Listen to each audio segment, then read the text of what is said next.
I am Jeffrey Villado, and in Rusichi Total War, a mod for Medieval 2 Total War Kingdoms, we survived the first tussle with the Polovtsian nomads.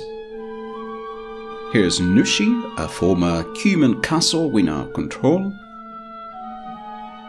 And here's one of our generals, Onani of Radonej.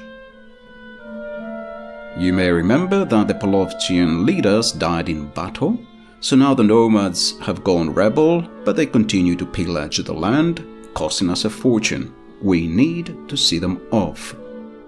Here's Boris Bekishev, who fought that very important battle with the remnants of his army guarding one of the passes.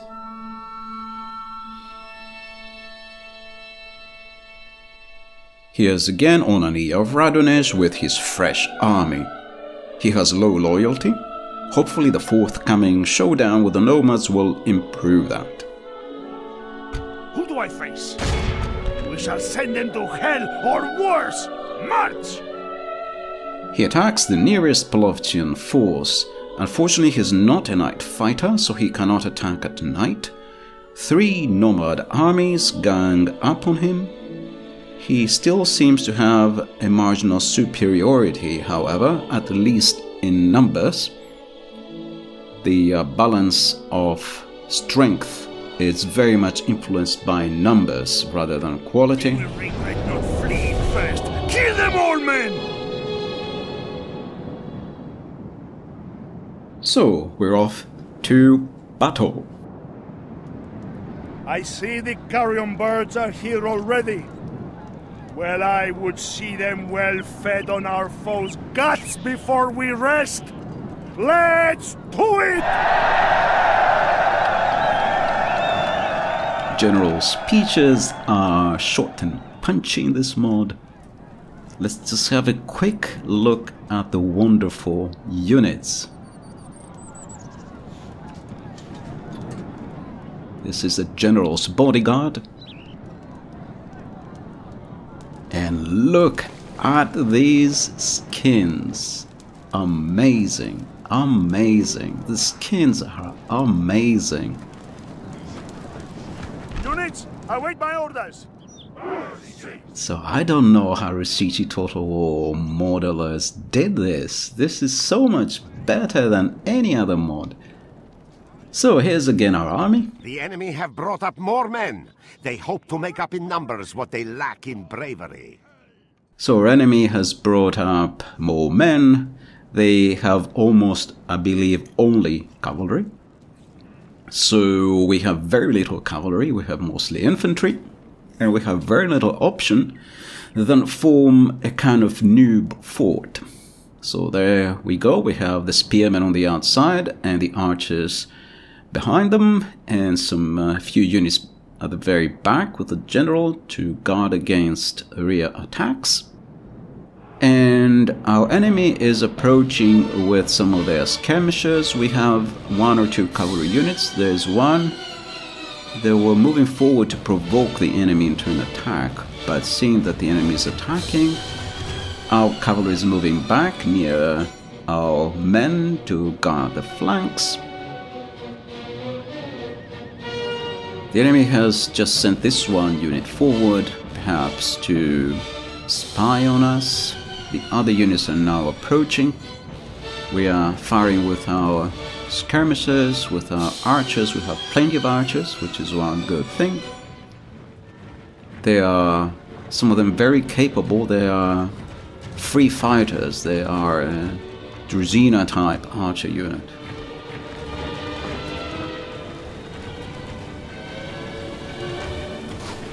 Here are spearmen at the front.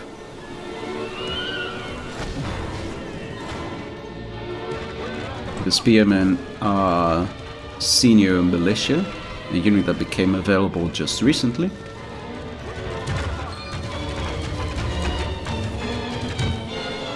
And are pelting the enemy with arrows.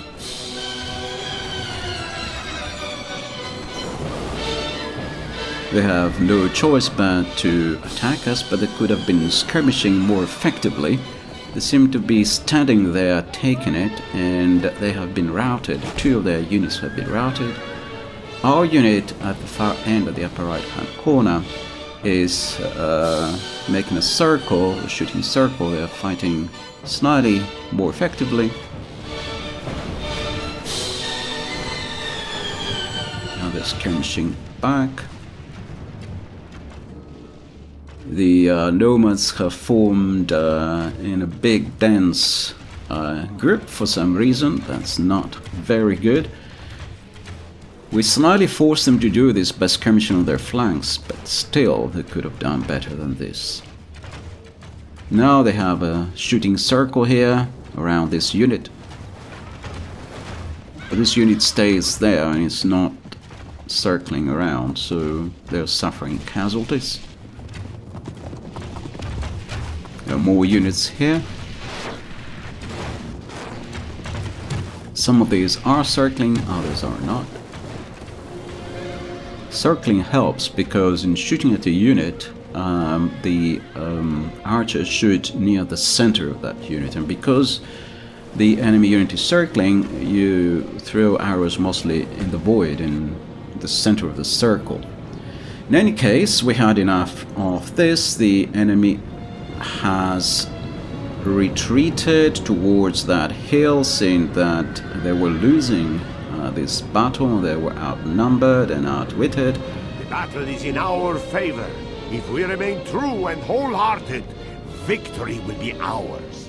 And so they've gathered around the top of that hill, and so we move forward. And it's a tough thing to try to engage a cavalry unit in melee, especially skirmishers, but it seems we have managed that because they've run out of arrows. At least some other units ran out of arrows. The enemy general flees like the coward he is. Press onward and break the spirit of his army. We have routed one of the enemy generals, and as a consequence, a lot of enemy units are now routing.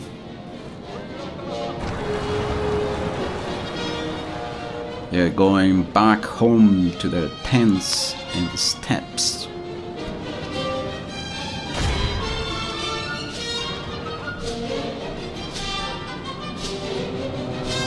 So the Polovtsian nomads were a real invasion. It happened historically, and Prince Igor, the leader of the Kievan Rus, defended the Rus against them. Borodin wrote a wonderful opera about them, celebrating the victory of Prince Igor. The battle is in our favor. If we remain true and wholehearted, victory will be ours.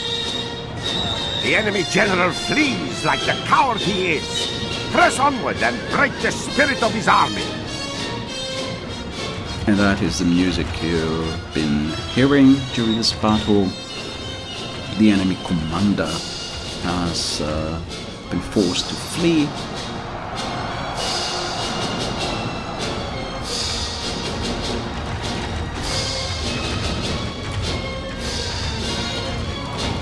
The enemy general has no honor. He flees the field of battle and abandons his men. So another enemy commander has left the field of battle.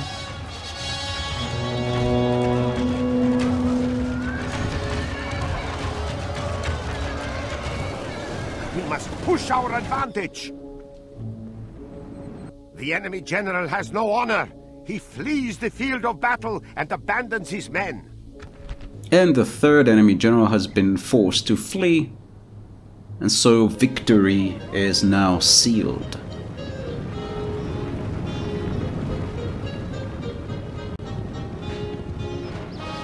And now the enemy army is just going back to the steppes.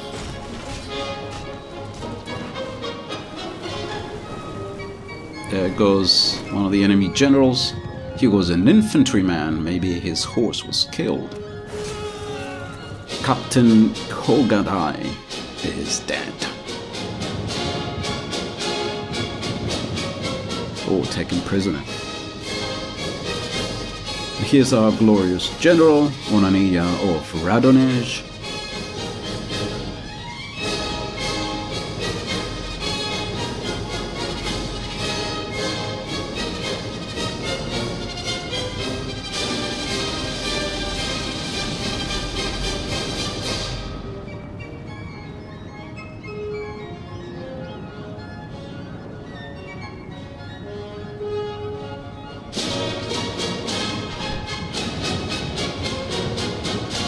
All of Christendom will be awed by the victory we have won here today.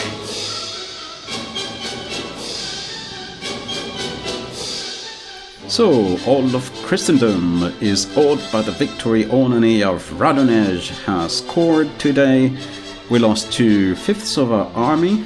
That was unavoidable considering that the Polovtsian nomads had only cavalry, basically, and a lot of mounted skirmishes and such. On the other hand, we destroyed all 3 enemy forces. This is the wonderful animation. They're dying one by one.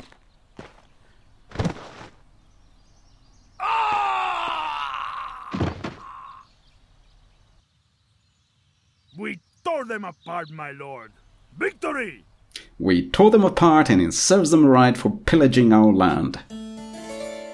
The nomads have only 2 small armies left, again mostly cavalry. As our spy is about to find out. We will see you undone. Was that an attack? Don't be so presumptuous. So we're off to the next turn, still in 1205.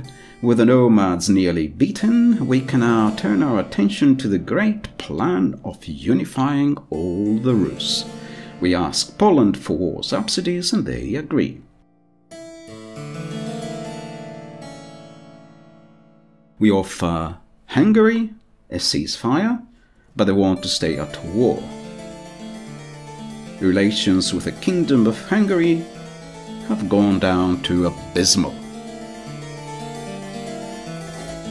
Those nasty nomads are still camping on our lands. This time a 3rd general, Ignaty Ovinov, has come with his army. He has a little bit more cavalry with him, but the nomads still have superiority in cavalry. We have an enormous advantage over them overall, though, and for sure this time they are finished. Be ready to give all for God and kingdom, men!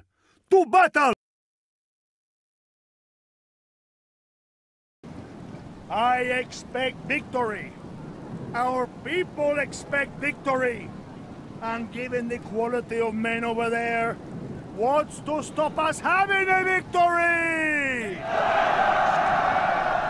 Another punchy speech from one of our generals. They have done such a great job with general speeches. Units, await my orders. So, this is going to be an interesting battle. I like it when we have buildings on the battle map. Otherwise it looks like we're fighting in a desert. Of course in Russia it's a little bit very open really, but never mind. It's still nice to have a few buildings about. So we have a castle there. Would have been nice if we could put a unit in it, never mind. This is one of the 2 enemy armies. It's all cavalry. Here's their general. He's about to charge on one of our militia units. This is the main part of our army facing the other army. So we attacked one army and the 2nd army came as reinforcements. So this is the main confrontation here, and this is the secondary confrontation. So this is where the reinforcements of the Polovtsian nomads come in, and their general, their leader, has charged some of our militia there. We were charging him with our general, but the general was just too slow. The nomads, their cavalry has an incredible charging speed, and they just run past our own cavalry.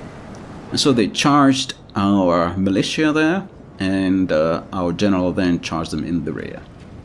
And they are now broken. They are fighting to death. The enemy general has no honor. He flees the field of battle and abandons his men. And the enemy general has managed to escape. We have captured the enemy's general. That will teach the cowardly dog to run.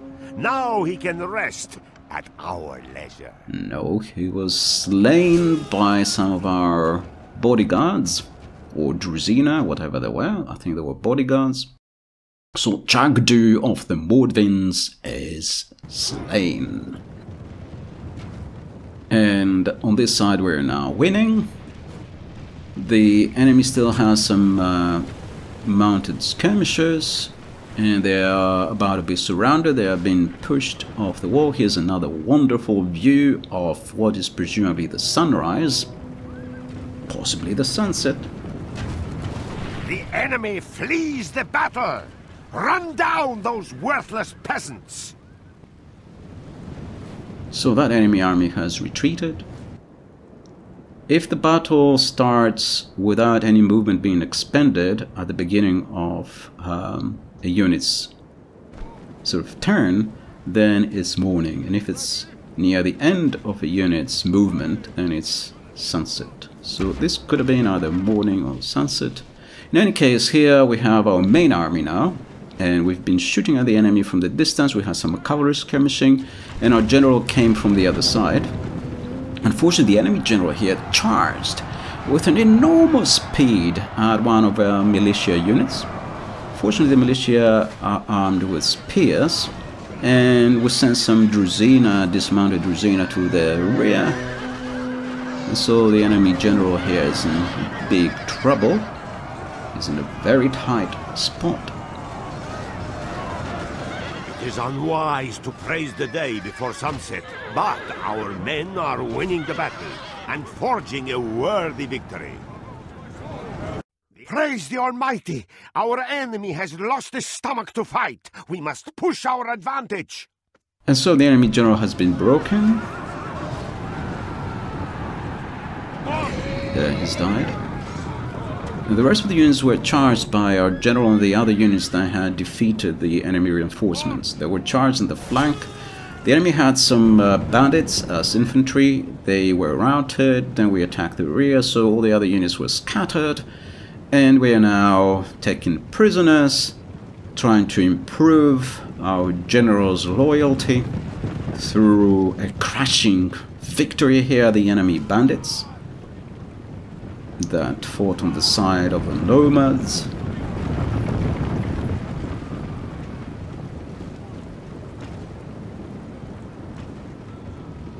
They're now being taken prisoner, also by our general,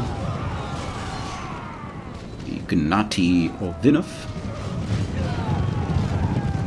And so that was the end of the Polovtsian nomads. They were a tribe of Cumans. They were called Polovtsi by the Russians.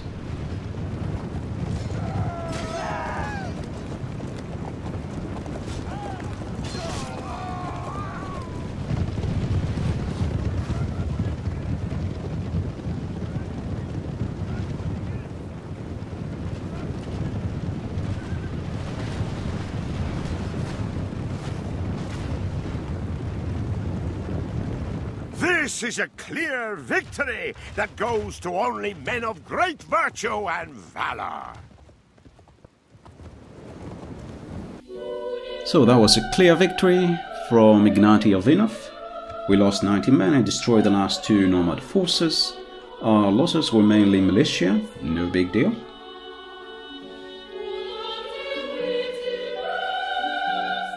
The nomads have been destroyed, and Ignati Ovinov feels appreciated. He is now a proven commander. He is loyal, eager, confident defender, as well as an attacker, I suppose.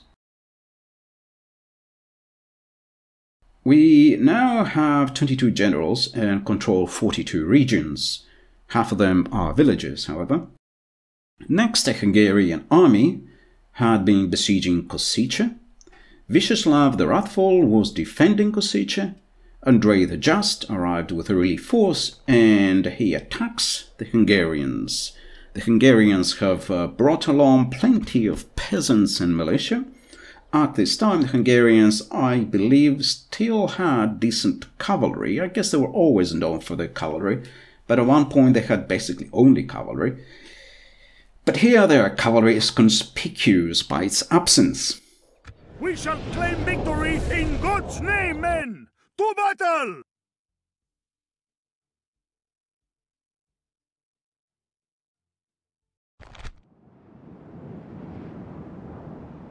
So Andrei the Just is here with his army.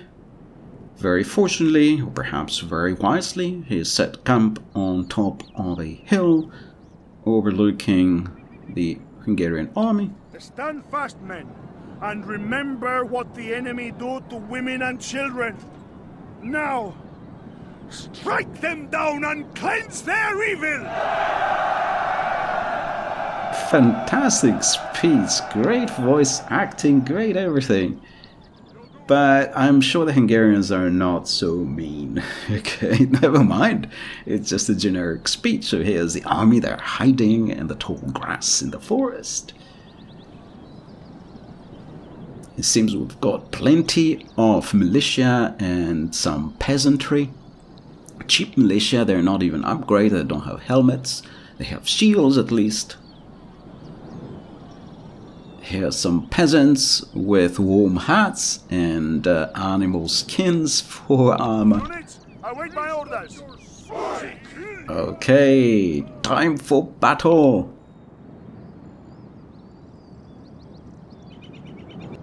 Make haste. So Vyacheslav the Wrathful has come out of Kosice and is coming to reinforce our army with the garrison of Kosice. Andrei the Just cannot wait, so he orders his men to advance. Wonderful skins again. These skins, I cannot just believe how beautiful they are. Superb, super quality, amazing.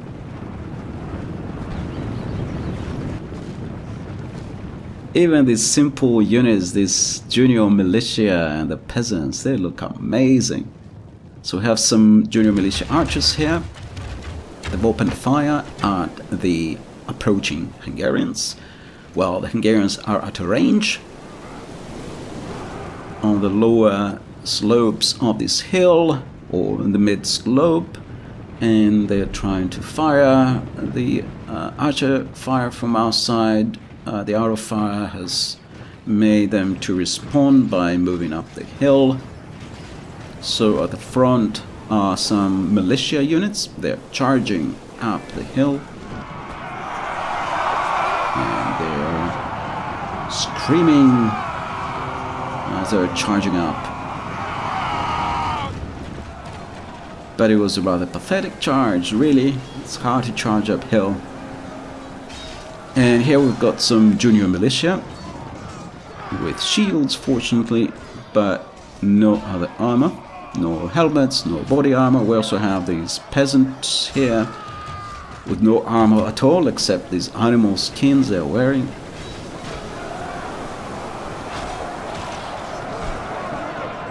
And here are probably the reinforcements of Vyacheslav the Wrathful. Finally they've arrived. And they were ordered to make a flanking move, but things didn't work quite out as it was planned. Sometimes the AI does different things than what you order it to do. I don't know if this is intentional or just something you have to wait or something for a time before you give a command or whatever. So they've charged straight into the Hungarians straight ahead instead of flanking them through our men. Nonetheless, the Hungarians, being so outnumbered up here, decided to flee. That was the better option, the wisest option. So they're fleeing, and by fleeing on this side, they've opened up their flank, and now we're flanking this unit. If we remain true and wholehearted, victory will be ours. Okay, it seems we're doing well, according to the commentator. Another enemy unit has been routed. Andrei the Just, or Vyacheslav the Wrathful, one of them has charged their rear, and that has spread panic among the enemy units, who are militia, have very low morale. They are fleeing. They're fleeing into the bodyguard of our general.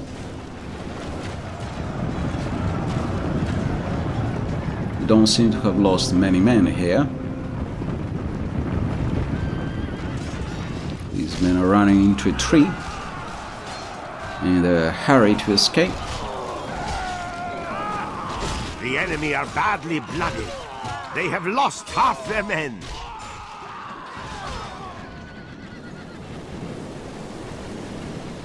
Okay, so the enemy army is in disarray now. They are running for their lives. It doesn't seem like there's anyone left. Up here near the top of the hill, we even routed the enemy general, I think, just there. Yeah, the enemy general is still up here. He's together with his bodyguard, just one bodyguard. He's trying to escape. Here's the rest of the army. We are chasing them down, taking prisoners.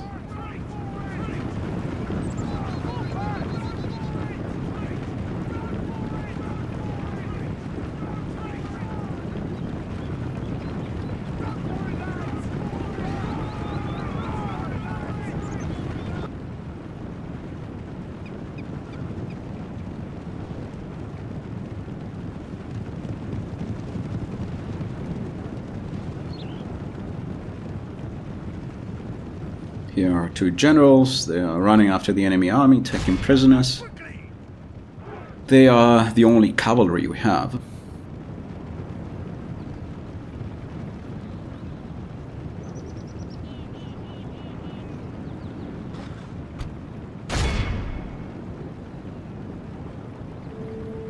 So another clear victory. We only lost 124 men and completely destroyed the enemy army. We had offered them a ceasefire, but they rejected it.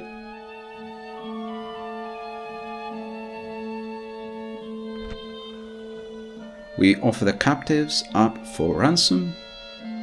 A wise choice, my lord. And the Hungarian king ransoms the captives. A most honorable victory, my noble lord. And with this most honorable victory, we have come to the end of this episode. Thank you for watching.